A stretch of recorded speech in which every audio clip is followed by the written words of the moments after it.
ಬಂಧುಗಳೇ ನಮಸ್ಕಾರ, ಹೇಗಿದ್ದೀರಿ ನೀವೆಲ್ಲರೂ? ನಾನು ಸುಬ್ರಹ್ಮಣ್ಯ ಎಸ್ ಹಂಡಿಗೆ. ಇತ್ತೀಚೆಗೆ ಒಂದು ಸುದ್ದಿ ಬಹಳ ದೊಡ್ಡ ಮಟ್ಟಿಗೆ ಸದ್ದು ಮಾಡ್ತು. ಅದು ಧರ್ಮಸ್ಥಳ SI ಆಗಿದ್ದಂಥ ಕಿಶೋರ್ ತನ್ನ ಪತ್ನಿಗೆ ಕೊಟ್ಟಂತ ಕಾಟದ ವಿಚಾರಕ್ಕೆ ಸಂಬಂಧಪಟ್ಟ ಹಾಗೆ ಸದ್ಯ FIR ದಾಖಲಾಗಿದೆ. ಅದಕ್ಕೆ ಸಂಬಂಧಪಟ್ಟ ಹಾಗೆ ಒಂದಷ್ಟು ಕಾನೂನು ಪ್ರಕ್ರಿಯೆಗಳೆಲ್ಲವೂ ಕೂಡ ಆಗ್ತಾ ಇದೆ. ಆದರೆ ಇಲ್ಲಿರುವಂಥ ಪ್ರಶ್ನೆ ಏನಪ್ಪಾ ಅಂದ್ರೆ, ಓರ್ವ ಪೊಲೀಸ್ ಅಧಿಕಾರಿಯಾಗಿ ತನ್ನ ಪತ್ನಿಗೆ ಈ ರೀತಿಯಾಗಿ ಹಿಂಸೆಯನ್ನ ಕೊಡೋದು ಎಷ್ಟರ ಮಟ್ಟಿಗೆ ಸರಿ ಅಂತ ಹೇಳಿ. ಹಾಗೆ FIR ಕಾಪಿನಲ್ಲಿ ಆ ಸಾರಾಂಶವನ್ನು ಓದಿದಾಗ ಒಂದಷ್ಟು ವಿಚಾರಗಳೆಲ್ಲವೂ ಕೂಡ ಪ್ರಸ್ತಾಪ ಆಗಿದೆ. ಒಂದು ಸಂದರ್ಭದಲ್ಲಿ ಹೇಳ್ತಾರಂತೆ, ನನಗೆ ಮೂಡಿಗೆರೆ ಪೊಲೀಸ್ ಠಾಣೆಯಲ್ಲಿ ಸದ್ಯ ಇದ್ದೀನಲ್ಲ, ಇಲ್ಲಿ ಜಾಸ್ತಿ ಆದಾಯ ಬರ್ತಿಲ್ಲ, ನಾನು ಬೇರೆ ಕಡೆ ವರ್ಗಾವಣೆ ಆಗಬೇಕು ಅಂತ ಹೇಳಿ, ಅದಕ್ಕೂ ಕೂಡ ಹೆಂಡತಿಯ ಮನೆಯಿಂದ ದುಡ್ಡು ತಂದು ಕೊಡಬೇಕು, ಯಾಕಂದ್ರೆ ನಾನು ತನ್ನ ಮೇಲಾಧಿಕಾರಿಗಳಿಗೆ ಲಂಚ ಕೊಡಬೇಕು ಎನ್ನುವಂತ ಮಾತನ್ನ ಸ್ವತಃ SI ಆಗಿದ್ದಂತ ಕಿಶೋರ್ ಹೇಳ್ತಾರಂತೆ. ಹೀಗಾಗಿ ಈ ವಿಚಾರವನ್ನು ನಾನು ಯಾವ ಕಾರಣಕ್ಕಾಗಿ ಹೆಚ್ಚೆಚ್ಚು ಮುನ್ನೆಲೆಗೆ ತರುವಂತ ಕೆಲಸವನ್ನ ಮಾಡ್ತಿದ್ದೀನಿ ಅಂದ್ರೆ, ಒಂದು, ಓರ್ವ ಪೊಲೀಸ್ ಅಧಿಕಾರಿ ಸ್ವತಃ ತನ್ನ ಪತ್ನಿಗೆ ಈ ಪರಿಯಾದಂಥ ಹಿಂಸೆಯನ್ನ ಕೊಟ್ಟಿದ್ದು ಎಷ್ಟರ ಮಟ್ಟಿಗೆ ಸರಿ ಅಂತ. ಮತ್ತೊಂದು, ಪೊಲೀಸ್ ಇಲಾಖೆ ಒಳಗಿನ ಒಂದಷ್ಟು ಹುಳುಕಿತ್ತಲ್ಲ, ಅದೆಲ್ಲವೂ ಕೂಡ ಹೊರಗಡೆ ಬರೋದಕ್ಕೆ ಶುರುವಾಗಿದೆ ಈ ಪ್ರಕರಣದ ಮೂಲಕ. ಅಂದ್ರೆ ಯಾವುದೋ ಒಂದು ಸ್ಟೇಷನಲ್ಲಿ ಆದಾಯ ಇಲ್ಲ ಅಂತ ಹೇಳೋದಂದ್ರೆ ಅದರ ಅರ್ಥ ಏನು? ಆದಾಯ ಅಂದ್ರೆ ಏನು ಅದರ ಅರ್ಥ? ಇನ್ನೊಂದು ಯಾವುದೋ ಸ್ಟೇಷನ್ಗೆ ಹೋಗ್ತೀನಿ, ಅಲ್ಲಿ ನನಗೆ ಆದಾಯ ಸಿಗುತ್ತೆ ಅಂದ್ರೆ ಅದರ ಅರ್ಥ ಏನು? ಅಥವಾ ನನ್ನ ಮೇಲಾಧಿಕಾರಿಗಳಿಗೆ ಲಂಚವನ್ನ ಕೊಡಬೇಕು ಅಂದ್ರೆ ಅದರ ಅರ್ಥ ಏನು? ಅಂದ್ರೆ ಈ ಎಲ್ಲ ವಿಚಾರವನ್ನು ಕೂಡ ಹೊರಗಡೆ ತರುವಂತ ಕೆಲಸವನ್ನ ಮಾಡಬೇಕಾಗತ್ತೆ. ಸ್ವತಃ SI ಕಿಶೋರ್ ಪತ್ನಿ ನನ್ನ ಜೊತೆಗಿದ್ದಾರೆ ವರ್ಷ. ಅವ್ರನ್ನ ನಾನು ಮಾತಾಡಿಸ್ತಾ ಹೋಗ್ತೀನಿ. ನಾನು ಏನೇ ಹೇಳಿದ್ರು ಕೂಡ ಸ್ವತಃ ಅವರೇ ಹೇಳಿದ್ರೆ ನಿಮಗೇನು ಎತ್ತ ಅನ್ನೋದೆಲ್ಲವೂ ಕೂಡ ಅರ್ಥ ಆಗ್ತಾ ಹೋಗುತ್ತೆ. ಅವ್ರು ನನ್ನ ಜೊತೆಗಿದ್ದವ್ರನ್ನ ಮಾತಾಡಿಸ್ತೀನಿ. ಅನ್ನೋದಕ್ಕೂ ಮುನ್ನ ಅವ್ರ ದೇಹದಲ್ಲಿ ಒಂದಷ್ಟು ನಿಮಗೆ ಗಾಯ ಕಾಣಿಸುತ್ತೆ. ಅಂದರೆ ತುಂಬ ಜನ ಪ್ರಶ್ನೆ ಮಾಡ್ಬೋದು, ನಿಮಗೇನ್ರಿ ಸಾಕ್ಷಿ ಇದೆ, ಇನ್ನೊಂದು ಮಗದೊಂದು ಅಂತ ಹೇಳಿ. ದೇಹದ ಮೇಲಿನ ಗಾಯಕ್ಕಿಂತ ಇನ್ನೊಂದು ಸಾಕ್ಷಿ ಇರೋದಕ್ಕೆ ಸಾಧ್ಯ ಇಲ್ಲ. ತಾನಾಗಿಯೇ ತನ್ನ ಕೈಗೆ ಏನಾದರೂ ಹೊಡ್ಕೊಳ್ಳೋದಕ್ಕಾಗಲಿ ಅಥವಾ ಗಾಯ ಮಾಡ್ಕೊಳ್ಳೋಕ್ಕಾಗಲಿ ಯಾರಿಗೂ ಕೂಡ ಸಾಧ್ಯ ಇಲ್ಲ. ಅವರ ಕಿವಿಗೆ ತೀವ್ರತರನಾದಂಥ ಪೆಟ್ಟಾಗಿದೆ. ನಾವೆಲ್ಲಿ ಗಮನಿಸ್ತಿರ್ಬೋದು, ಅವ್ರನ್ನ ನೋಡ್ತಾ ಇದ್ದೀರಿ. ಅವ್ರ ಕಿವಿಗೆ ಪೆಟ್ಟಾಗಿದೆ. ಅವರು ಸದ್ಯ ಬೆಂಗಳೂರಿನ ಒಂದು ಆಸ್ಪತ್ರೆಯಲ್ಲಿ ಟ್ರೀಟ್ಮೆಂಟ್ ಪಡ್ಕೊಳ್ತಿದ್ದಾರೆ. ಬಹಳ ದಿನಗಳಿಂದ ಟ್ರೀಟ್ಮೆಂಟ್ ಪಡ್ಕೊಳ್ತಿದ್ದಾರೆ. ಅಂದರೆ ದೇಹದ ಮೇಲಿನ ಗಾಯಕ್ಕಿಂತ ಅವರ ಕಿವಿಗಾಗಿದೆಯಲ್ಲ ಪೆಟ್ಟು, ತೀವ್ರತರವಾದಂಥ ಪೆಟ್ಟಾಗಿದೆ ಅವರಿಗೆ.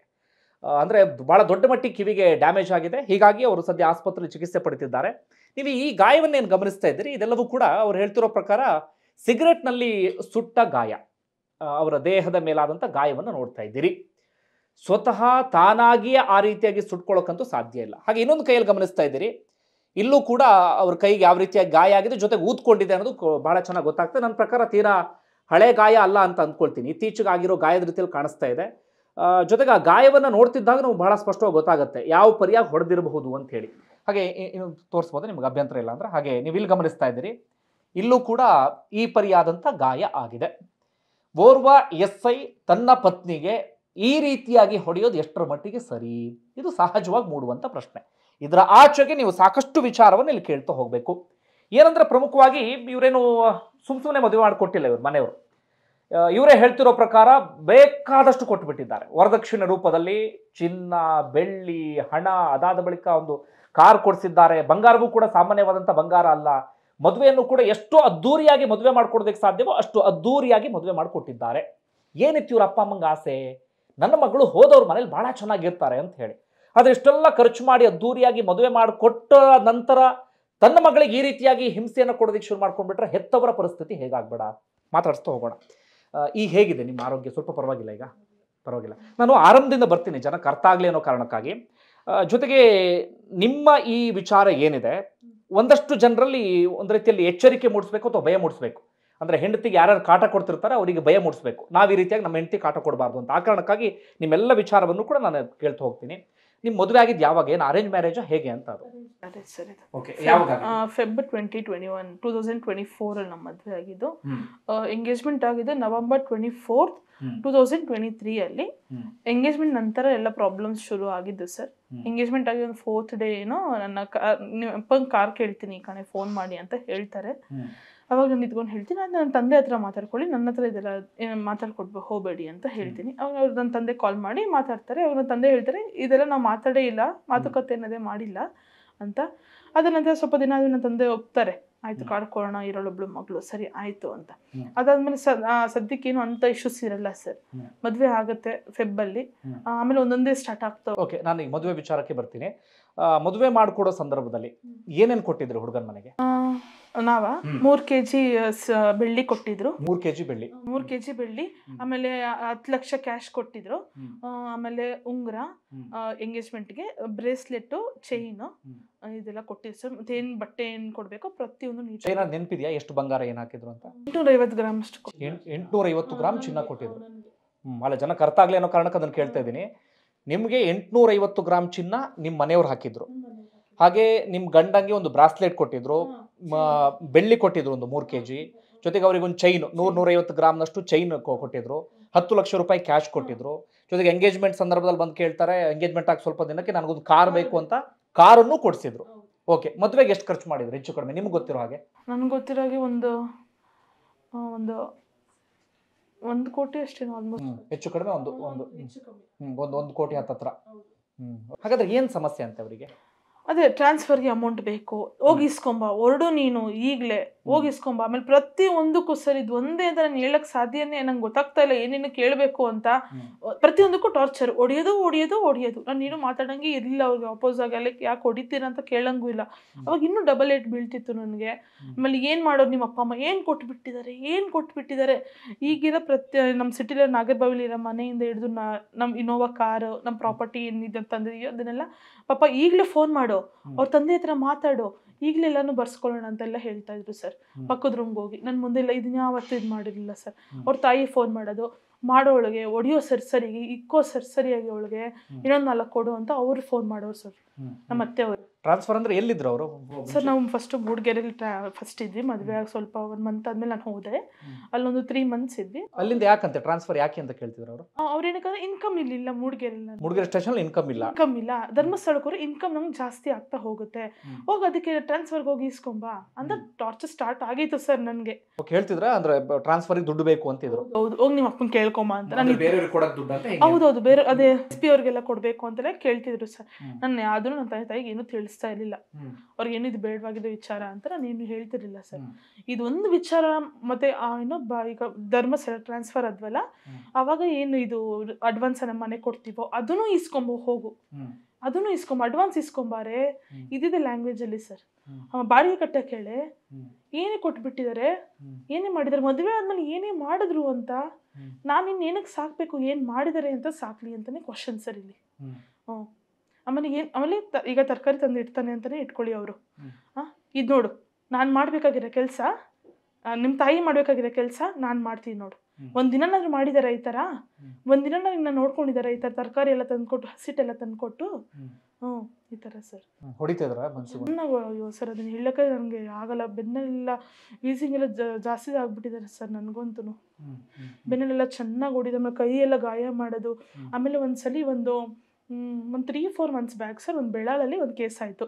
ಧರ್ಮಸ್ಥಳದಿಂದ ಒಂದು 30 ಕಿಲೋಮೀಟರ್ ಅನ್ಸುತ್ತೆ.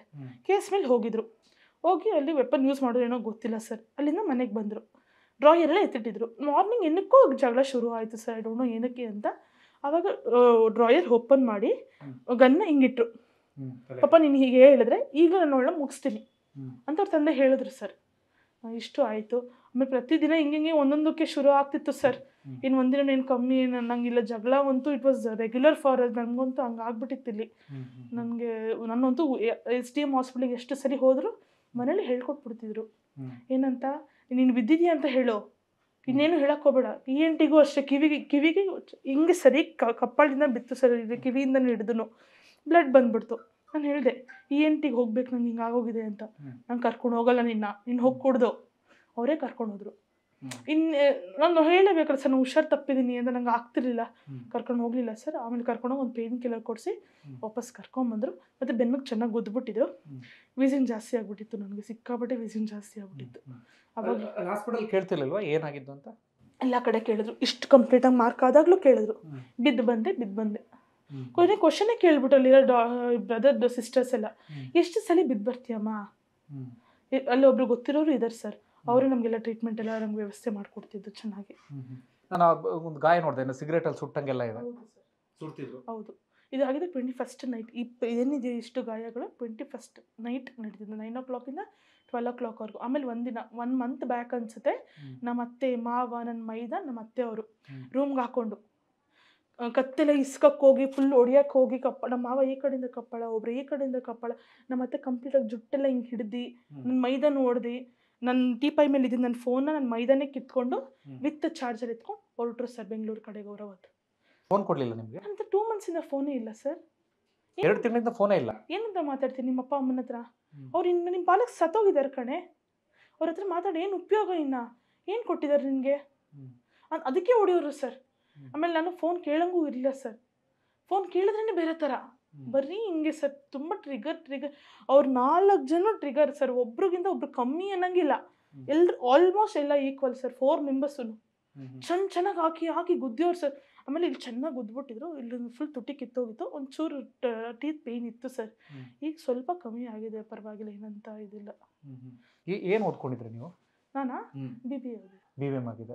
ವಯಸ್ಸು ಎಷ್ಟಿರ್ಬೋದು ಕೇಳ್ಬೋದಾ? 27 BBM ಆಗಿದೆ. ಹೆಂಗೆ ಸಹಿಸ್ಕೊಂಡ್ರಿ? ಇಷ್ಟು ಚೆನ್ನಾಗಿ ಓದ್ಕೊಂಡಿದ್ರಿ, ವಯಸ್ಸು ಏನು ತೀರಾ ಆಗಿಲ್ಲ, ನಿಮಗೂ ಕನಸುಗಳಿರುತ್ತೆ, ನಿಮಗೂ ಆಸೆ ಇರುತ್ತೆ, ನಾನು ಹಂಗಿರಬೇಕು ಹಿಂಗಿರಬೇಕು ಅಂತ. ನಿಮ್ಮ ಮನೇಲಿ ಏನು ಕಡಿಮೆ ಇಲ್ಲ, ಎಲ್ಲ ಚೆನ್ನಾಗಿರೋಂಥವ್ರೆ, ಬೇಕಾದಷ್ಟು ಖರ್ಚು ಮಾಡಿ ಮದುವೆ ಮಾಡಿಕೊಟ್ಟಿದ್ದಾರೆ.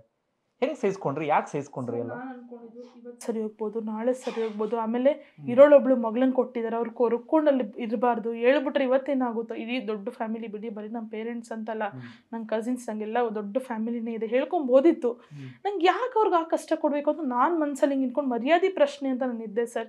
ಯಾವಾಗ ಅದು ತೀರಾ ನನಗೆ ನನ್ನ ಪ್ರಾಣಕ್ಕೆ ಅಪಾಯ ಇದೆ, ನಾನು ಅದರಿಂದ ಈಚೆ ಬರಲೇಬೇಕು ಅಂತ.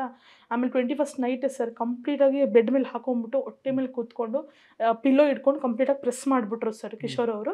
ಅವಾಗ ನಂಗೆ ಅಟ್ಲೀಸ್ಟ್ ಉಳಿಸ್ಕೊಳ್ಳೋಣ ಅಂದಾಗ ನಾನು ಜಸ್ಟ್ ಅವಾಗ ಅವ್ರನ್ನ ಪುಷ್ ಮಾಡಿಬಿಟ್ಟೆ ಸರ್. ಪ್ಲೀಸ್ ಬಿಡಿ, ಕಿರ್ಚಾಡಿದೆ ಸರ್, ತುಂಬಾ ಸರ್.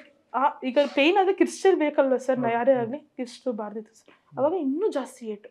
ಕಿರ್ಚ್ತೀಯಾ ಅಂತಲೇ ಹೊಡಿಯೋರು ಸರ್, ಕಿರ್ಚ್ತೀಯಾ ಅಂತ ಹೊಡಿಯೋರು. ಈ ಥರ ಎಲ್ಲ ನನ್ನ ಪ್ರಕಾರ ನಿಮ್ಗೆ ಆರಂಭದಲ್ಲೆಲ್ಲ ಬೇರೆ ರೀತಿ ಅನ್ಕೊಂಡಿದ್ರೆ ಅನ್ಸುತ್ತೆ. ಒಳ್ಳೆ SI ಒಂದೊಳ್ಳೆ ಸ್ಟೇಷನ್ ಕೆಲಸ ಮಾಡ್ಕೊಂಡಿದ್ದಾರೆ, ನಾನು ಚೆನ್ನಾಗಿರ್ತೀನಿ, ಹೊರಗಡೆ ಒಂದು ಒಳ್ಳೆ ರೆಸ್ಪೆಕ್ಟ್ ಇರುತ್ತೆ, ಆ ಥರ ಯೋಚನೆ ಮಾಡಿದ್ರಿ. ಬಟ್ ಎಲ್ಲ ಉಲ್ಟಾ ಆಗ್ಬಿಡ್ತು, ಕಂಪ್ಲೀಟಾಗಿ ಉಲ್ಟಾ ಆಗ್ಬಿಡ್ತು ಸರ್. ನನಗೆ ಎಕ್ಸ್ಪೆಕ್ಟ್ ಮಾಡಿರಲಿಲ್ಲ. ಯಾಕಂದರೆ ನೋಡಿ ಸರ್, ಸ್ಟಾರ್ಟಿಂಗ್ ಇದ್ದಿದ್ದಕ್ಕೂ ಮಂತ್ಲಿನೂ ಅಲ್ಲ, ಡೇ ಬೈ ಡೇನೂ ಚೇಂಜಸ್ ಕಾಣ್ತಾವೆ. 4 ಜನನೂ ಚೇಂಜಸ್ ಕಾಣ್ತಾವೆ. ಬರೀ ಮಂತ್ಲಿ ಅಂತ ಹೇಳೋಕ್ಕಾಗಲ್ಲ. ದ ಡೇ 1 ನಾನು ಯಾವಾಗ ಅವ್ರ ಮನೆ ಕಾಲಿಟ್ಟೆ, ಅವಾಗ ಯಾವ ಪ್ರೋಸೆಸ್ ಹೆಂಗೆ ಮಾಡ್ತಾ ಹೋದ್ರು, ನನಗೆ ಟ್ರಿಗರು ಹಿಂಸೆ ಏನಾಗ ಸ್ಟಾರ್ಟ್ ಆಯಿತು. ನಮ್ಮ ಮಾವವ್ರು ಯೂಸ್ ಮಾಡ್ತಿದ್ದ ಲ್ಯಾಂಗ್ವೇಜಿಂದ ಹಿಡಿದು ನಮ್ಮ ಅತ್ತೆ ಅವ್ರು ಯೂಸ್ ಮಾಡ್ತಿದ್ದ ಲ್ಯಾಂಗ್ವೇಜು ತುಂಬಾ ಬದಲಾವಣೆ ಕೊಟ್ಟರು ಸರ್. ಮದುವೆಗಿಂತ ಮುಂಚೆ ಇದ್ದಿದ್ದೇ ಬೇರೆ ಥರ ಸರ್. ಮದುವೆ ಆದ್ಮೇಲೆ ಕಂಪ್ಲೀಟ್ಲಿ 4 ಮೆಂಬರ್ಸು ಚೇಂಜ್ ಆಗೋದ್ರು ಸರ್. ಮೂಡಿಗೆರೆಯಿಂದ ಧರ್ಮಸ್ಥಳಕ್ಕೆ ಯಾವಾಗ ಟ್ರಾನ್ಸ್ಫರ್ ಆಗಿದ್ದು? ಆಗಸ್ಟ್ ರೀಸೆಂಟ್ ಆಗಸ್ಟಲ್ಲಿ. ಓಕೆ, ಅಂದರೆ ಲಾಸ್ಟ್ ಇಯರ್ ಆಗಸ್ಟಲ್ಲಿ ಟ್ರಾನ್ಸ್ಫರ್ ಆಗಿದ್ದು. ಧರ್ಮಸ್ಥಳಕ್ಕೆ ಹೋದ್ಮೇಲೂ ಈ ಟಾರ್ಚರ್ ಎಲ್ಲ ಕಂಟಿನ್ಯೂ ಆಗಿದೆ? ಹೌದು, ತುಂಬ ಅಲ್ಲಿ ಜಾಸ್ತಿ ಆಗೋಯ್ತು ಸರ್. ಮೂಡಿಗೆರೆ ಕಂಪೇರ್ ಮಾಡಿದ್ರೆ ಧರ್ಮಸ್ಥಳ ಪ್ರತಿ ಒಂದು ಡೇನೂ ಜಾಸ್ತಿ ಆಗ್ತಾ ಹೋಯ್ತು. ಓಕೆ, ಅಲ್ಲಿ ಯಾರು ಇದ್ರು ನಿಮ್ಮ ಮನೇಲಿ? ಗಂಡ ಹೆಂಡತಿ ಇಬ್ರೇನಾ ಅಥವಾ? ಗಂಡ ಹೆಂಡತಿ ಇಬ್ಬರೇ. ಆದರೆ ಅವರು ಆಲ್ಮೋಸ್ಟ್ ಅಲ್ಲೇ ಇದ್ಬಿಡೋರು ಸರ್. ಬೆಂಗಳೂರಿಗಿಂತ ಜಾಸ್ತಿ ಅವ್ರು ಧರ್ಮಸ್ಥಳದಲ್ಲೇ ಇದ್ದಿದ್ದು. ಅತ್ತೆ ಮಾವ. ಹೌದು, ಮೈದಾನು ಅಷ್ಟೇ. ಎಲ್ಲ ಸೇರ್ಕೊಂಡು ಟಾರ್ಚರ್ ಕೊಡು. ಅವ್ರು ಬರ್ತಾರೆ ಅಂದರೆ ಓ ಮೈ ಗಾಡ್ ಏನೋ ಶುರು ಆಗುತ್ತೆ, ಮತ್ತೆ ಹೊಡಿಯೋದೆಲ್ಲ ಸ್ಟಾರ್ಟ್ ಆಗುತ್ತೆ ಅಂದರೆ ನಂಗೆ ಯೋಚನೆ ಸರ್. ನಂಗೆ ಅವಾಗ ಭಯ. ಯಾಕೆ ನಿಮ್ಮಲ್ಲಿ ಸಿಟ್ಟೆ ಯಾಕೆ? ನಾನು ಕೇಳ್ತಾ ಇರೋದು, ನೀವು ಚೆನ್ನಾಗಿ ಓದ್ಕೊಂಡಿರುವಂಥ ಹೆಣ್ಣುಮಗಳು, ಜೊತೆಗೆ ನಿಮ್ಮ ಮನೆಯಲ್ಲೂ ಭಾಳ ಚೆನ್ನಾಗಿ ಮದುವೆ ಮಾಡಿಕೊಟ್ಟಿದ್ರು, ನಿಮ್ಮ ಮನೇಲಿ ಬ್ಯಾಕ್ಗ್ರೌಂಡು ಭಾಳ ಚೆನ್ನಾಗಿದೆ, ಎಲ್ಲರೂ ಚೆನ್ನಾಗಿರೋರು ನೀವು. ಏನು ನಿಮ್ಮಲ್ಲಿ ಸಿಟ್ಟು? ಏನಕ್ಕೆ ದ್ವೇಷ ಅಥವಾ ಈ ಥರ ಸಿಟ್ಟು? ಹೇಳಿದ್ದು ಒಂದೇ, ಅವರು ಬರೀ ಮದುವೆ ಅಂತ ಎಷ್ಟು ಸಲ ಹೇಳ್ತಾರೆ. ಮದುವೆ ಆದ ನಂತರ ಮಾಡಬೇಕು, ಕೊಡ್ತಾ ಇರಬೇಕು. ಮದುವೆ ಆದ ನಂತರ ಅವಾಗ ಮಂತ್ಲಿ ಎಷ್ಟು ಕೊಡಬೇಕು, ಮಂತ್ಲಿ ಹಿಂಗೆ ಮಾಡಬೇಕು, ತಂದು ಕೊಡಬೇಕು. ತರಕಾರಿ ಗೊತ್ತಲ್ಲ ಸರ್, ಏನೋ ಗ್ರಾಸರೀಸ್ ಇದೆಯೋ ಅಮೌಂಟಿಂದ ಹಿಡಿದು ತಂದು ಕೊಡ್ಲಮ್ಮ, ಬಂದು ಮಾಡ್ಲಮ್ಮ ಅಂತ ನಮ್ಮ ಮಾವರು ಹೇಳಿದ್ದಾರೆ ಸರ್. ಆಮೇಲೆ ಪ್ರಾಪರ್ಟಿ ಏನಿದೆಯೋ ಅದನ್ನು ಬರ್ಸ್ಕೊ, ಪ್ರತಿ ಒಂದು ಸರ್. ನಮ್ಮ ಅತ್ತೆಯವರು ಅಷ್ಟೇ, ಅವ್ನ ಅಕೌಂಟ್ಗೆ ಅಷ್ಟು ಹಾಕ್ಸು ಮಾಡು. ನಮ್ಮ ಮಮ್ಮಿಗೆ ಮಾಡಿ ನಾನು ಫೌಲ್ ಲ್ಯಾಂಗ್ವೇಜಲ್ಲಿ ಬೈದಿ ನನ್ನ ಗಂಡನ ಅಕೌಂಟ್ಗೆ ಇಷ್ಟು ಅಮೌಂಟ್ ಹಾಕೋದ ನಾನು ಹೇಳ್ಬೇಕಂತೆ. ಫೌಲ್ ಲ್ಯಾಂಗ್ವೇಜ್ ಸರ್, ನಾನು ಅದು ಹೇಳಲಿಕ್ಕೆ ಸಾಧ್ಯ, ಯಾರೋ ಕೇಳಿರೋದು ಇಲ್ಲ ಅನ್ಸುತ್ತೆ ಈ ಪ್ರಪಂಚದಲ್ಲಿ. ಅದು ಮೀರಿ ಸರ್ ನನ್ನ ತಂದೆ ತಾಯಿನೊಂದು ಕಂಪ್ಲೀಟ್ಲಿ ಅಷ್ಟೇ. ಅವರು ಇನ್ನೊಂದು ಏನು ಮಾಡಿಬಿಡೋರು ನನ್ನ ತಂದೆ ತಾಯಿನ, ಹಂಗೆ ಅನ್ಸ್ಬಿಟ್ಟಿದೆ ನನಗೆ. ಅದಕ್ಕೆ ನಾನು ಇದರಿಂದ ಈಚೆ ಬರಲೇಬೇಕು ಅಂತ ಬಂದ್ಬಿಟ್ಟೆ ಸರ್. ನಂಗೆ ಬೇಡ ಇನ್ನು. ಫಸ್ಟ್ ನಿಮ್ಮ ಅಪ್ಪ ಅಮ್ಮಗೆ ಯಾವಾಗ ಗೊತ್ತಾಗಿದ್ದು ವಿಚಾರ? ಕೆಳಗಡೆ ನಾನು ಹಿಂಗೆಲ್ಲ ಆಗ್ತಿದ್ದಾರೆ, ನನ್ನ ಕೆಳಗಡೆ ಮನೆ ಅಜ್ಜಿಗೆ ಹೋಗಿ ಹಿಂಗೆ ಆಗ್ತಿದ್ದು ಒಂದು ಹತ್ಕೊಂಡು ಹೇಳಿದಂತೂ ಸತ್ಯ. ಆಮೇಲೆ ಹೇಳಿದೆ, ಆಮೇಲೆ ಅಜ್ಜಿ ಸಮಾಧಾನ ಮಾಡ್ತು. ಆಮೇಲೆ ಯಾವಾಗ ನೈಟೆಲ್ಲ ಕಂಪ್ಲೀಟಾಗಿ ಜಗಳ ಆಯಿತು, ಆ ಕೆಳಗಡೆ ಅಜ್ಜಿ ಇನ್ಫಾರ್ಮ್ ಮಾಡಿ ನಾನು ಕರ್ಸ್ಕೊಂಡು. ನಿಮ್ಮ ಕೆಳಗಡೆ ಅಜ್ಜಿ ನಿಮ್ಮ ಮನೆಯವರಿಗೆ ಹೇಳಿ ನಿಮ್ಮ ಮನೆಯವ್ರನ್ನ ಕರ್ಸ್ಕೊಂಡ್ರು? ಆ ಅಜ್ಜಿ ಕೆಳಗಡೆ ಕಾಲ್ ಮಾಡಿ ಹೇಳ್ತು, ನನ್ನ ತಂದೆ ತಾಯಿ ಬಂದರು, ಬಂದ್ಬಿಟ್ಟೆ ಸರ್ ನಾನು. ನಿಮ್ಮ ಅಪ್ಪ ಅಮ್ಮ ಹೋದಾಗಿನ ಮತ್ತೆ ಗಲಾಟೆ ಅಂತ ಆ ಥರ ಟಾರ್ಚರ್? ಇಲ್ಲ ಅವ್ರು ಇರಲಿಲ್ಲ. ಒಟ್ಟಿನಲ್ಲಿ ಅಂದರೆ ಬರೀ ನಿಮ್ಮ ಗಂಡನಿಂದ ಮಾತ್ರ ನಿಮಗೆ ಟಾರ್ಚರ್ ಆಗಿದ್ದಲ್ಲ. ಈಗ ಅಂದರೆ ತುಂಬ ಜನಕ್ಕೆ ಇದು ಪ್ರಶ್ನೆ ಅಂದರೆ FIR ಅಲ್ಲಿ ಅವ್ರ ಇಡೀ ಫ್ಯಾಮಿಲಿ ಹೆಸರಿದೆ, ಆ ಕಾರಣಕ್ಕಾಗಿ ಇದು ಪ್ರಶ್ನೆ. ಅಂದರೆ ಗಂಡ ಹೊಡೆದಾಗ ಅವ್ರ ಮನೆಯವ್ರು ಏನು ತಪ್ಪು ಮಾಡಿರ್ತಾರೆ ಅಂತ. ಅಂದರೆ ಇಲ್ಲಿ ಬರೀ ಗಂಡಂದಲ್ಲ, ಇಡೀ ಫ್ಯಾಮಿಲಿ. ಸರ್ ಗಂಡ ಹೊಡಿತಾ ಇದ್ರೆ ಒಂದು ಸೀನಲ್ಲಿ ಹೊಡಿತಾ ಇದ್ರು ಸರ್, ಅವ್ರು ಯಾರು ಬಿಡಿಸ್ಕೊಳಕ್ ಬರಲಿಲ್ಲ, ಹಿಂಗೆ ನೋಡ್ತಾ ನಿಂತಿದ್ರು ಸರ್. ನಿಜವಾಗ್ಲೂ ಬಿಡು ಅಂತ ಒಬ್ರು ಬಿಡಿಸ್ಕೊಳ್ಳಿಲ್ಲ ಸರ್. ಅದನ್ನೊಬ್ಳೆ ಸರ್ವೈವ್ ಆಗೋದು ಹೆಂಗಿದ್ನು ಅಂತ ನಂಗೆ ಇವಾಗ ಕ್ವಶನ್ ಆಗ್ತಿದೆ. ನಮ್ಮ ತಾಯಿ ಈಚೆ ಬಂದ್ರಲ್ಲ, ಇದು ನಂಗೆ ಬೇಕಿತ್ತ ಈ ಲೈಫು? ಯಾಕಂದ್ರೆ ಎಂತ ಒಳ್ಳೆ ಫ್ಯಾಮಿಲಿಯಿಂದ ಬಂದಿರಂತ ನಾವೆಲ್ಲ ಆಗ್ಬಿಟ್ಟು ಬೇಕಿತ್ತ ನಂಗೆ ಈ ಲೈಫು ಅಂತ ಅನ್ಸ್ತಿದೆ ಸರ್. ಅಂದ್ರೆ ಹೊಡೆಯೋಕ್ಕೂ ಪ್ರೋತ್ಸಾಹ ಕೊಡೋರ ಅವ್ರ ಅಪ್ಪ ಅಮ್ಮ ಎಲ್ಲ? 100% ಕೊಡೋರು ಸರ್. ಮೈದಾಯಿಂದ ಹಿಡಿದು ತುಂಬಾನೇ ಕೊಡೋರು ಸರ್. 4 ಜನ ಹೇಳ್ತಿಲ್ವ ಸರ್, ನಾನು ಮಾಡಿ ತುಂಬಾನೇ ಮಾಡಿ. ಈಗ ಫೋನ್ ಕಿತ್ಕೊಂಡಿದ್ದು ಯಾವಾಗ ನಿಮ್ಮ ಹತ್ರ? ಸರ್ 2 months ಆಯ್ತು. 2 months ಬ್ಯಾಕ್ ಫೋನ್ ಎಲ್ಲ ಕಿತ್ಕೊಬಿಟ್ರು ಸರ್. ಆನಿವರ್ಸರಿ ಆಗಿ ನೆಕ್ಸ್ಟ್ ದಿನ ನನ್ನ ಹತ್ರ ಫೋನ್ ಇಲ್ಲ ಸರ್, ಇಲ್ಲಿವರೆಗೂ ಕಿತ್ಕೊಂಡ್ಬಿಟ್ರು. ಹೌದು. ನೀವೇನು ಹೊರಗಡೆ ಏನಾದರೂ ಹೇಳಬೇಕು ಅಂದ್ರೆ ಹೆಂಗೆ? ನನಗೆ ಹೆಂಗೂ ಯಾರ ಸಂಪರ್ಕನ ಕಾಲೇ ಇದಿರಲಿಲ್ಲ ಸರ್, ಕಾಂಟ್ಯಾಕ್ಟೇ ಇರಲಿಲ್ಲ ಅಂತ ಪೇರೆಂಟ್ಸ್ದು. ಯಾರ ಜೊತೆ ಕಾಂಟ್ಯಾಕ್ಟ್ ಇರಲಿಲ್ಲ? ಯಾವಾಗ ನಂಗೆ ಸ್ವಲ್ಪ ತೀರಾ ನಂಗೆ ಹುಷಾರಾಗ್ತದೆ, ಹುಷಾರು ತಪ್ಪಿದ್ನೋ ನನ್ನ ತಾಯಿಗೆ ಹೇಳ್ತಾ ಇದ್ದೆ. ಆಮೇಲೆ ನಂಗೆ ಹಿಂಗೆಲ್ಲ ಆಯ್ತಲ್ಲ ಸರ್, ಅವಾಗ ನನ್ನ ಅಜ್ಜಿ ಹತ್ರ ಹೋಗಿ ಹೇಳ್ಕೊಂಡೆ ತುಂಬ ಹತ್ತಿ. ಅಜ್ಜಿ ನಮ್ಮ ಶಬ್ದ ಕೇಳಿಸುತ್ತಲ್ಲ ಸರ್, ಏನೇ ಮನೇಲಿ ಗಲಾಟೆ ನಡೆದು ಕೆಳಗಡೆ ಮನೆಯವ್ರಿಗೆ ಅವರೇ ಫೋನ್ ಮಾಡಿ ನನ್ನ ತಾಯಿಗೆ ಎಲ್ಲ ತಿಳಿಸಿದ್ರು ಸರ್. ಅದೇ ನಾನೊಂದು ಆಡಿಯೋ ಕೇಳಿಸ್ಕೊಂಡಿದ್ದೆ. ಅಂದರೆ ನಿಮ್ಮ ತಾಯಿ ಜೊತೆಗೇನೋ ಮಾತಾಡ್ತಿರ್ತಾರೆ ಕಿಶೋರ್. ಮಾತಾಡುವಾಗ ನಿಮ್ಮ ತಾಯಿ ರಿಕ್ವೆಸ್ಟ್ ಮಾಡ್ಕೊಳ್ತಿರ್ತಾರೆ, ನನ್ನ ಮಗಳಿಗೆ ಫೋನ್ ಕೊಡು ಅಂತ. ಕೊಡ್ಲಿಲ್ಲ, ಅವತ್ತು ಫೋನ್ ಕೊಡ್ಲಿಲ್ಲ ಸರ್. ಇವ್ ಮಾತೇ ಆಡಲಿಲ್ಲ ನನ್ನ ತಾಯಿ ಹತ್ರ. ನಾನು ಕಿಚನಲ್ಲಿ ಏನೋ ಕೆಲಸ ಮಾಡ್ತಾ ಇದ್ದೆ ಸರ್. ಯಾವ ಮಟ್ಟಕ್ಕೆ ಅಂದರೆ ನನಗೆ ಈಗಲೂ ದೃಶ್ಯ ಹೇಳ್ತೀನಿ. ಬಾಗಿಲಿಂದ ಬಂದರು, ಮೈದಾ ಇದ್ದವರು, ನೋಡು ವೀಣಾ ಮಾಡಿದಾಳೆ ಫೋನು, ಮಾತಾಡು ಅಂತ ಅಂದ್ರು. ಮೈದಾ ವೀಣಾ ಅಂದ್ರೆ ನಿಮ್ಮ ಅತ್ತೆ? ವೀಣಾ ಅಂತಾನೆ ನಮ್ಮ ಮಮ್ಮಿನ ಕಿಶೋರ್ ಅತ್ತೆ, ಅಂದ್ರೆ ಅವ್ರಿಗೆ ಅತ್ತೆ. ಅದೇ ಹೇಳಿ ಮಾಡಿದ್ರು ಸರ್. ಮಾತಾಡೋ ಸ್ಟಾರ್ಟ್ ಮಾಡಿದ್ದು ಹೇಗೆ ಅಂತ ನೀವೇ ಕೇಳಿಸ್ಕೊಂಡಿದ್ದೀರಾ. ನಂಗೆ ಅದೆಲ್ಲ ಹೇಳಲಿಕ್ಕೆ ಸಾಧ್ಯ ಇಲ್ಲ. ನಮ್ಮ ಆಂಟಿಗೂ ಸಹ ಯಾವ ರೀತಿ ಏಕವಚನದಲ್ಲೇ ಮಾತಾಡ್ತಾರೆ. ಹೇಳ್ತಾ ಇದ್ದಾರೆ. ಅವ್ರ ತಾಯಿ ತಂದೆ ಹೇಳಿದ್ರು, ನಾನೇ ಮಾತಾಡ್ತೀನಿ ಕೊಡು ಅಂತ ಅಂದ್ರು. ಆಮೇಲೆ ಹೇಳಿ ನಮ್ಮ ಮಮ್ಮಿಗೆ ಬಡ್ಕೊತಾ ಇದ್ದಾರೆ, ಕೊಟ್ಬಿಡು ಒಂದ್ಸಲಿ ಫೋನು, ಅಟ್ಲೀಸ್ಟ್ ಮಗಳ ಹತ್ರ ಒಂದು ವಾಯ್ಸ್ ಕೇಳಿಸ್ಕೊಂಡೆ ಅಂತ. ಏನಕ್ಕೆ ಕೊಡ್ಲಿ, ಏನಕ್ಕೆ ಕೊಡಬೇಕು? 6 ತಿಂಗಳಿಂದ ತುಂಬ ತಡೆದ್ರಂತೆ ಸರ್, ಏನೋ ಕೊಡ್ತಾರೆ ಏನೋ ಮಾಡ್ತಾರೆ ಅಂತ. ಅದೇ ನೀವು ಕೇಳಿಸ್ಕೊಂಡಿದ್ದೀರಿ ಪ್ರತಿಯೊಂದು, ಆದ್ರೆ ಎಲ್ಲ ನಡೆದಿದೆ ಸರ್. ಅಂದ್ರೆ ಫೈನಲಿ ಅವ್ರಿಗಿದ್ದ ಇದೇನಪ್ಪ ಅಂದ್ರೆ ನಿಮ್ಮ ಮನೆಯಿಂದ ನಿರಂತರವಾಗಿ ದುಡ್ಡು ಕೊಡ್ತಾ ಇರಬೇಕು, ನಿಮ್ಮ ಮನೇಲಿ ಏನಾದರೂ ಪ್ರಾಪರ್ಟಿ ಇದ್ರೆ ಅದನ್ನ ಅವ್ರ ಹೆಸರಿಗೆ ಮಾಡ್ಕೊಡ್ಬೇಕು, ಅಥವಾ ಏನೋ ನಿರೀಕ್ಷೆ. ಅಂದ್ರೆ ನನ್ನ ಪ್ರಕಾರ ಮದುವೆ ಆಗೋ ಟೈಮಿಗೆ ಆ ತಲೆಯಲ್ಲಿ ಇಟ್ಕೊಂಡೇ ಮದುವೆ ಆಗಿದ್ರೆ ಇರ್ಬೋದೇನೋ. ಏನಾದರೂ ಮುಂದೆ ಸಿಗ್ಬೋದು, ಚೆನ್ನಾಗಿದ್ದಾರೆ, ನಮ್ಗೆ ಇನ್ನೂ ಸ್ವಲ್ಪ ಏನಾದರೂ ಬರ್ಬೋದು, ಆ ಥರ ಯೋಚನೆಯಲ್ಲಿ ಇದ್ರು ಇತ್ತು ಸರ್. ಬರ್ಬೋದು ಅನ್ನೋದಿರಲಿಲ್ಲ, 200% ಬರುತ್ತೆ ಅನ್ನೋದಿತ್ತು ಎಕ್ಸ್ಪೆಕ್ಟೇಷನ್. ಅವ್ರು 4 ಜನಕ್ಕೂ ಜಾಸ್ತಿ ಸರ್ ಮನಿ ವಯಸ್ಸು. ಇವತ್ತೇ ಅಲ್ಲ, ನಾನು ತುಂಬಾ ನೋಡ್ಬಿಟ್ಟೆ ಸರ್. ಮದುವೆ ಆದ ನಂತರ ಜಾಸ್ತಿ ನೋಡ್ಬಿಟ್ಟೆ. ಬರೀ ಮೈಂಡ್ ಸೆಟ್ ಇಷ್ಟೇ ಸರ್. ಫ್ಯಾಮಿಲಿ ಹೆಂಗಿದ್ದಾರೆ? ಫ್ಯಾಮಿಲಿ ಬ್ಯಾಕ್ ಗ್ರೌಂಡ್ ಸರ್ ನನಗೇನು ಅಷ್ಟು ಹೆಂಗೆ ಹೇಳಿ ಸರ್, ನಂಗೆ ಅವ್ರೇನೋ ನಮ್ಮ ಹಸ್ಬೆಂಡ್ಗೇನೋ ಇನ್ಕಮ್ ತುಂಬಾ ಚೆನ್ನಾಗಿತ್ತು ಸರ್. ಇನ್ಕಮ್ ಅಲ್ಲಿ Dharmasthala no problem at all. ನನ್ನ ಮಾವನು ರಿಯಲ್ ಎಸ್ಟೇಟ್ ಅಂತ ಏನೋ ಅವ್ರು ಬಿಸ್ನೆಸ್ ಮಾಡೋ. ನಮ್ಮ ಅತ್ತೆ ಎಲ್ಲ ಹೌಸ್ ವೈಫು. ನನ್ನ ಮೈದಂಗೆಲ್ಲ ಗೊತ್ತಿಲ್ಲ ಸರ್ ನಂಗೆ. ಅದನ್ನು ಮೀರಿ ಬೇಕು ಅನ್ನೋ 100%. ನಾನು ಮತ್ತೊಂದು 1-2 ಆಡಿಯೋ ಕೇಳಿಸ್ಕೊಂಡೆ. ನೀವು ಮಾತಾಡ್ತಾ ಇರೋ ಆಡಿಯೋ, ಅದರಲ್ಲಿ ನೀವು ಅತ್ತೆ ಮಾವ ಎಲ್ಲ ನನಗೆ ದೇವರಿದ್ದಂಗೆ, ನಾನು ಅವ್ರನ್ನ ಯಾವತ್ತೂ ಬಿಟ್ಟು ಹೋಗಲ್ಲ, ನನ್ನ ಗಂಡನ ಯಾವತ್ತೂ ಬಿಟ್ಟು ಹೋಗಲ್ಲ ಅನ್ನೋ ರೀತಿಲಿ ಮಾತಾಡ್ತೀರಿ. ನನಗಂದ್ರೆ ನನಗೆ ಎರಡು ಕಡೆನೂ ನಾನು ಕೇಳಿಸ್ಕೋಬೇಕು, ಆ ಕಾರಣ ಕೇಳ್ತೀನಿ. ನನಗೆ ಯಾರೋ ಅವ್ರ ಸಂಬಂಧಿಕರೊಬ್ರು ಕಳಿಸಿದ್ರು, ಅವ್ರದ್ರಲ್ಲಿ ಆಡಿಯೋದಲ್ಲಿ ನೀವು ಹೇಳ್ತೀರಿ ನನಗೆ ಅತ್ತೆ ಮಾವೆಲ್ಲ ದೇವರು ಅನ್ನೋ ರೀತಿಲಿ ಹೇಳ್ತೀರಿ. ನನಗೆ ಪ್ರಶ್ನೆ ಬಂತು, ಆಡಿಯೋನ ಯಾಕೆ ರೆಕಾರ್ಡ್ ಮಾಡಿ ಇಟ್ಕೊಂಡ್ರು ಅವೆಲ್ಲ ಬಂತು ಯೋಚನೆನು. ಏನದು, ಏನು ಪ್ರಸಂಗ ಅದು? ನನಗಿದು ಹೇಗೆ ಹೇಳಿ ಅಂದರೆ, ಫಸ್ಟ್ ನಮ್ಮ ಮಾವ ನಂಗೆ ಕಾಲ್ ಮಾಡಿದ್ರು. ಏನಂತ, ನೋಡಮ್ಮ ಹಿಂಗೆ ಸೀನಾ ಅಣ್ಣ ಅಂತ ಒಬ್ರು ಕಾಲ್ ಮಾಡ್ತಾರೆ, ಬಸವನಗರ ಅವರು. ಅವ್ರ ಹತ್ರ ನೀನು ಹಿಂಗೆ ಮಾತಾಡು, ನಾವು ತುಂಬ ಚೆನ್ನಾಗಿದ್ದೀವಿ, ಲವ್ಗೆ ಖುಷಿಯಿಂದ ಎಂತೂಸಿಯಾಸಮ್ ಇಂದ ಮಾತಾಡು, ಹಿಂಗೆ ಮಾತಾಡು. ನಿಮ್ಮ ಅಪ್ಪ ಅಮ್ಮ ಬೇಡ, ನಮ್ಮ ಅಪ್ಪ ಅಮ್ಮನ ನೀನು ಫೌಲ್ ಲ್ಯಾಂಗ್ವೇಜಲ್ಲಿ ಮಾತಾಡು. ಇಲ್ಲೇ ನನ್ನ ಗಂಡ ಹಿಂದೆ ನಿಂತಿರ್ತಿದ್ರು, ಅವ್ನ ಕೆಲ್ ಸಾಯಿಸ್ಬಿಡ್ತೀನಿ, ಕಿಶೋರ್ಗೆ ಹೇಳಿ ಒಡ್ಸಾಕ್ಬಿಡ್ತೀನಿ, ಕತ್ತಿಸ್ಗೆ ಸಾಯ್ಸಂಗೆ ಮಾಡ್ಬಿಡ್ತೀನಿ, ಈ ವರ್ಡಿಂಗ್ಸ್ ಯೂಸ್ ಮಾಡು ಅಂತ ಒಂದು 10-15 ನಿಮಿಷ ಪ್ರಿಪೇರ್ ಮಾಡಿದ್ರು ಸರ್. ನನ್ನ ಈ 10 ನಿಮಿಷ ಪ್ರಿಪೇರ್ ಮಾಡಿದ್ಮೇಲೆ ಕಾಲ್ ಆಗ್ತೀನಮ್ಮ ಒಬ್ರಿಗೆ, ಕಾನ್ಫರೆನ್ಸ್ ಆಗ್ತೀನಿ. ನನ್ನ ಫೋನೇ ಇಲ್ವಲ್ಲ ಸರ್. ನನ್ನ ಹಸ್ಬೆಂಡ್ ಫೋನ್ಗೆ ಇದು ಮಾಡಿದ್ರು. ನನ್ನ ಹಸ್ಬೆಂಡ್ ಕಾಲ್ ಮಾಡಿ, ನೋಡಮ್ಮ ಇದ್ದಾರೆ, ಈಗ ಮಾತಾಡಮ್ಮ. ನನ್ನ ಹಸ್ಬೆಂಡ್ ಪಕ್ಕದಲ್ಲಿ ಕೂತ್ಕೊಂಡು ಹೇಳ್ಕೊಟ್ಟಿದ್ದಾರೆ ತಾನೇ ಪಪ್ಪ, ಹಿಂಗೆ ಮಾತಾಡು ಅಂತ ಕಣ್ಣೆಲ್ಲ ಬಿಟ್ಟು ತುಂಬ ರೂಢಾಗೆಲ್ಲ ಹಂಗೆಲ್ಲ ಆಡ್ತಿದ್ರು ಸರ್. ಇಲ್ಲ ಗೊತ್ತು ತಾನೆ, ಹಿಂಗೆ ಹಿಡ್ದಿರ್ತೀನಿ, ಈ ವರ್ಡಿಂಗ್ಸೇ ಬರಬೇಕು ಅಂತೆಲ್ಲ ಮಾಡಿದ್ರು ಸರ್. ಕಂಪ್ಲೀಟಾಗಿ ಇಷ್ಟೂ ರೆಕಾರ್ಡಿಂಗ್ ಏನಿದೆಯೋ ಕಂಪ್ಲೀಟಾಗಿ ಹೇಳ್ಕೊಟ್ರು ಸರ್. 15 ನಿಮಿಷ ನಮ್ಮ ಮಾವ ಕಂಪ್ಲೀಟಾಗಿ ಹೇಳ್ಕೊಟ್ರು ಫಸ್ಟು. ಅದೆಷ್ಟು ಅದು ಸೀನ್ ಅಂಕಲ್ ಅಂತ ಒಬ್ರು ಕಾನ್ಫರೆನ್ಸಲ್ಲಿ ಮಾತಾಡಿದ್ದೀನಲ್ಲ, ಅವ್ರ ಹತ್ರ ಇಷ್ಟು ಮಾತಾಡಿದೆ ಸರ್. ಆಮೇಲೆ ನಾನು ಸರ್ ನಂಬ್ತಿರೋ ಇಲ್ವೋ, ನಮ್ಮ ಇಡೀ ಕುಟುಂಬದ ಹೆಣ್ಮಕ್ಳು ಅದೆಲ್ಲ ಬ್ಯಾಡ್ ಬಿಹೇವಿಯರ್ ಅಲ್ಲೇ ಅಲ್ಲ, ದೇವರನೆಗೂ ಹೇಳ್ತೀನಿ. ಆಮೇಲೆ ನಾನು ಅದು ರೆಕಾರ್ಡಿಂಗ್ ಎಲ್ಲ ಕೇಳಿಸ್ಕೊಂಡಿದ್ದೀರಲ್ಲ ನೀವೇನೆ, ಪ್ರತಿಯೊಂದು ರೆಕಾರ್ಡಿಂಗ್ ಮಾಡಬೇಕಾದ್ರೂ ಫಸ್ಟ್ ಇಲ್ಲಿ ಪ್ರಿಪೇರ್ ಮಾಡಿಬಿಡೋರು. ನಮ್ಮ ದೊಡ್ಡಪ್ಪನ ಹತ್ರ ಮಾತಾಡ್ಬೇಕಾದ್ರೂ ಅಷ್ಟೇ, ನೋಡಮ್ಮ ಈಗ ನಿಮ್ಮ ದೊಡ್ಡಪ್ಪ ಮಾಡ್ತಾರೆ, ನನಗೆ ಹಿಂಗೆ ಮಾತಾಡು, ಈ ರೀತಿನೇ ಮಾತಾಡು ಅಂತ ಪ್ರಿಪೇರ್ ಮಾಡಿಬಿಟ್ಟಿದ್ರು ಸರ್. ಸರ್ ನಮ್ಮ ತಂದೆ ತಾಯಿ ಕುಡಿತಾರೆ ಅಂತೆಲ್ಲ ಇಲ್ಲಿ ಹೇಳ್ತಾರೆ, ಅದನ್ನು ಹೇಳಿಸ್ಬಿಟ್ಟು ಹಿಂಗೆ ಹೇಳು, ಇಲ್ಲೊಂದು ಗೊತ್ತನ್ನು ಸಾಯಿಸ್ಬಿಡ್ತೇನೆ ಸರ್. ನಾನೀಗ ದೂರ ಇರೋದ್ರಿಂದ ನಾನು ಇದನ್ನು ಹೇಳಲೇಬೇಕು. ನಾನು ಇದನ್ನು ಯಾವ ರೀತಿ ತಗೊಳ್ಳಿಂದ ನನಗೆ ಇನ್ನೂ ಸಾಧ್ಯನೇ ಆಗ್ತಾ ಇಲ್ಲ. ಇದನ್ನ ಇಲ್ಲಿವರೆಗೂ ತಂದಿಟ್ಟಿದ್ದಾರೆ, ನಿನ್ನ ಮುಂದಕ್ಕೆ ಯಾವ ಥರ ಡಿಸಿಷನ್ ತಗೊಳ್ಳಿ, ನನಗೆ ತಲೆನೇ ಕೆಟ್ಟೋಗಿದೆ ಸರ್.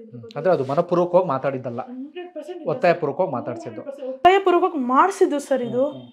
ಅಲ್ಲಿಂದ ಪ್ರೆಷರ್ ಇತ್ತು. ನಮ್ಮ ಅತ್ತೆನೂ ಅಷ್ಟೇ, ಹೇಳಿಲ್ಲ ಅಂದ್ರೆ ಗೊತ್ತಾನೆ ಅವ್ನ ಕೈಲಿ ಮಾಡಿಸ್ತೀನಿ ಕಣೆ, ಮರ್ಯಾದಿನ ಸಾಯಿಸ್ಬಿಡ್ತೀನಿ, ಕಿಶೋರ್ಗೆ ಹೇಳಿ ಈಗಲೇ, ನಿನ್ಗೆ ಹಿಂದೆ ನಿಂತಿರೋ ನೀನು, ಹಿಂಗೆಲ್ಲ ಹೇಳ್ಸಿದಾರೆ ಸರ್. ಇಷ್ಟು ಮತ್ತೊಂದಷ್ಟು ಫೋಟೋ ವಿಡಿಯೋ ಎಲ್ಲ ನೋಡಿದೆ, ಯಾವುದೋ ರೆಸಾರ್ಟ್ ಕರ್ಕೊಂಡು ಹೋಗಿದ್ದಾರೆ, ಏನೋ ಆ್ಯನಿವರ್ಸರಿ ಅಂತೇನೋ ಹೇಳಿದ್ರು, ಕರ್ಕೊಂಡು ಹೋಗಿದ್ದಾರೆ. ಅಲ್ಲಿ ಆರಾಮಾಗಿ ಓಡಾಡ್ಕೊಂಡಿದ್ರಿ, ಗಂಡ ಹೆಂಡತಿ ನಗ್ನಗ್ತಾ ಖುಷಿಯಾಗೆಲ್ಲ ಇದ್ರಿ. ಏನು ಅಷ್ಟೊತ್ತಿಗೆ ಜಗಳ ಶುರು ಏನಾಗಿತ್ತಂತ ಸರ್? ಆ್ಯಕ್ಚುಲಿ ನನಗೆ ಹೋಗೋ ಪ್ಲ್ಯಾನ್ ಒಂಚೂರು ನನಗೆ ರೆಸಾರ್ಟ್ಗೆ ಹೋಗಕ್ಕೆ ಇಷ್ಟ ಇಲ್ಲ ಸರ್. ಯಾಕಂದ್ರೆ ನನ್ನ ಮನಸ್ಸಿದೆ ತುಂಬ ಬ್ಯಾಡ್ ಆಗಿತ್ತು. ಯಾಕಂದ್ರೆ ನಂಗೆ ಅತ್ತೆ ಮಾವನ ಮೈದನಿಂದ ತುಂಬ ಕ್ಲಾಶಸ್ ನಡೀತಾ ಇದೆ. ಅಂದರೆ ಒಂದ್ಸಲಿ ಮನಸ್ಸು ಹೊಡೆದ್ಮೇಲೆ ಅದು ಸರಿ ಹೋಗುತ್ತೆ ಅನ್ನೋದು ಇಟ್ಸ್ ಈಸಿನೇ ಅಲ್ಲ ಸರ್. ನಾನು ಹೇಳಿದೆ ನಾನು ಬರಲ್ಲ, ನಂಗೆ ಇಷ್ಟ ಇಲ್ಲ ಇಲ್ಲೂ ಬರಲಿಕ್ಕೆ ಅಂತ. ಬರ್ದಿಲ್ಲ ಇದ್ರೆ ನೋಡಿ ಸರಿಗಿರಲ್ಲ, ಹಂಗೆ ಮಾಡ್ಬಿಡ್ತೀನಿ, ಹಿಂಗೆ ಮಾಡ್ಬಿಡ್ತೀನಿ. ನಾನು ಹೊರಲೇಬೇಕು ಸರ್, ಅವಾಗ ಏನೂ ಮಾಡೋಕ್ಕಲ್ಲ. ಯಾಕಂದ್ರೆ ಮನೇಲಿ ನಾನು ಒಬ್ಬಳೇ ಇರೋದು, ಸೇವ್ ನನಗೆ ನಾನು ಮಾಡ್ಕೊಳ್ಳೇಬೇಕು ಅಂತ ನಾನು ಹೊರಟು ಬಂದೆ. ಅಲ್ಲೂ ಅಷ್ಟೇ, ಹಿಂಗೆ ಇರು, ಹಿಂಗೆ ಪೂಲಿಗೆ ಬಾ, ಆಟ ಆಡೋಣ, ಹಿಂಗೆ ಫೋಟೋಸ್ ತಗೊಳ್ಳೋಣ, ಪ್ರತಿಯೊಂದು ಎಲ್ಲನೂ ಸೇರಿ ರೆಸಾರ್ಟಲ್ಲೂ ಮಾಡಿಸಿದಿಷ್ಟೇ. ಆಮೇಲೆ ಸರ್ ಒಂದು ಟ್ವೈಸು ಕಂಪ್ಲೀಟಾಗಿ red colour shirt, I remember still. ಇಲ್ಲಿ ಎಲ್ಲೋ ಅಂತ ಇದೆಯಲ್ಲ, ಅದು ನೋಡಿದ್ರಲ್ಲ ನಮ್ಮಿಬ್ರು, ಆ ಎಲ್ಲೋನ ಕಂಪ್ಲೀಟಾಗಿ ಇಷ್ಟು ಅರ್ದ್ಬಿಟ್ಟು ಕಿಶೋರ್ ಅವ್ರ ಕೋಪದಲ್ಲಿ. ಯಾವಾಗ ಗೊತ್ತಾ ಸರ್, ಇದನ್ನ ಹೇಳ್ತೀನಿ ನೋಡಿ ದೃಶ್ಯ, ಅದು ಸೀನ್ ಅಂಕಲ್ ಅಂದ್ರೆ ಒಬ್ರ ಹತ್ರ ಮಾತಾಡಿದ್ದೀನಲ್ಲ ನಾನು ಕಾನ್ಫರೆನ್ಸ್ ಹಾಕ್ಸಿ, ಆ ಕೋಪದಲ್ಲಿ ಇಷ್ಟು ಫುಲ್ ಹರಿದ್ಬಿಟ್ರು. ಆಮೇಲೆ ಮತ್ತೆ ಹೋಗಿ ಬಟ್ಟೆ ಚೇಂಜ್ ಮಾಡ್ಕೊಂಬ, ಇದನ್ನ ಹೇಳ್ತಿದ್ರು ಸರ್. ಇಲ್ಲ ಮಾಡ್ಬಿಡೋದು. ಆಮೇಲೆ ಅವ್ರ ತಾಯಿಗೆ ಫೋನ್ ಮಾಡಿ ಪ್ರತಿಯೊಂದು ಹೊಡೆದಿದ್ದಾರೆ. ಅದನ್ನ ಪಕ್ಕದ ರೂಮ್ಗೆ ಹೋಗಿ, ಮಮ್ಮಿ ಇವಾಗ ಅರ್ಧ ಮುಗಿಸಿದ್ದೀನಿ, ಇನ್ನು ಅರ್ಧ ಮುಗಿಸ್ಬಿಡ್ಲಾ, ಇಷ್ಟನ್ನು ಕೇಳೋರು ಸರ್. ನಂಗೆ ಇದನ್ನ ಹೆಂಗೆ ನಂಗೆ ದುಃಖ ಎಷ್ಟಿದೆ ಅನ್ನೋದು ನನಗೊಬ್ಳು ಗೊತ್ತಿವತ್ತು. ಅದನ್ನ ಯಾಕೆ ರೀತಿ ವ್ಯಕ್ತಪಡಿಸ್ಲಿ ಅನ್ನೋ ನನಗೆ ಅರ್ಥ ಆಗುತ್ತೆ. ಅಂದರೆ ನಾವೇನೋ ಬರೀ ಒಂದು ಕಾಲು ಗಂಟೆ 20 ನಿಮಿಷದಲ್ಲಿ ಕೇಳ್ತೀವಿ, ನಿಮಗೆ ಅದು ವರ್ಷಾನುಗಟ್ಟಲೆ ಅನುಭವಿಸಿರೋದು, ಅದು ಹೇಳ್ಕೊಳ್ಳೋಕೆ ಭಾಳ ಕಷ್ಟ ಆಗುತ್ತೆ. ಅಂದರೆ ಅನುಭವಿಸ್ತವ್ರಿಗೆ ಮಾತ್ರ ಆ ಸಂಕಟ ಏನು ಗೊತ್ತಿರುತ್ತೆ. ಮುಂದೆ ಏನು ಅಂದ್ಕೊಂಡಿದ್ದೀರಿ, ಅಥವಾ ಹೆಂಗೆ, ಅಂದರೆ ಏನು ಕಾನೂನು ರೀತಿಯಲ್ಲಿ ಫೈಟ್ ಮಾಡಬೇಕು ಅಂತನಾ, ಯಾವ ರೀತಿಯಾಗಿ? ಇನ್ನು ಫೈಟ್ ಆಗುತ್ತೋ ಬಿಡುತ್ತೋ ನಂಗೆ ಗೊತ್ತಿಲ್ಲ ಸರ್. ನಂಗೆ ಎಂಡ್ ಬೇಕು. I need end of this life ನಂಗೆ ಬೇಕು. Never ever. ಇನ್ನು ಅದನ್ನ ಅವ್ರ ವಾಯ್ಸ್ ಕೇಳ್ತಿದ್ರೆ ನನಗೆ ಶಿವರಿಂಗ್ ಸರ್. ಆ ಮನೆಗೆ ಹೋಗಿದ್ವಿ ಏನಕ್ಕೋ ಒಂದು ವಿಚಾರವಾಗಿ, ಮಾಜರಿಗೋಸ್ಕರ. ನಂಗೆ ಆ ಮನೆಗೆ ಹೋಗೋಕ್ಕೂ ಆಗಲಿಲ್ಲ ಸರ್. ಇನ್ನು ಇದು ಸಾಧ್ಯನೇ ಇಲ್ಲ. ನಾನು ಅಲ್ಲೇ ತೀರ್ಮಾನ ಮಾಡ್ಕೊಂಡು ಬಂದ್ಬಿಟ್ಟೆ ಸರ್ ನನ್ನ ತಂದೆ ತಾಯಿ ಜೊತೆ, ಇದನ್ನಾಗಲ್ಲ, ಇದಕ್ಕೊಂದು ನ್ಯಾಯ ಸಿಕ್ಕಿ ನಂಗೆ ಏನಿದೆ ಮುಂದಿನ ಪ್ರೋಸೆಸ್ ನಮ್ಮ ಪೇರೆಂಟ್ಸ್ ಎಲ್ಲ ಮಾಡ್ತಾರೆ, ನಮ್ಮ ಇವರೆಲ್ಲ ಮುಂದಿನ ಪ್ರೋಸೆಸ್ ಮಾಡ್ತಾರೆ. ಓಕೆ, ಅಂದರೆ ಈಗ ಆ ಬದುಕೆ ಬೇಡ ಅಂತೀರಿ? ನಿಜವಾಗ್ಲೂ ಬೇಡ ಸರ್. ನೋ.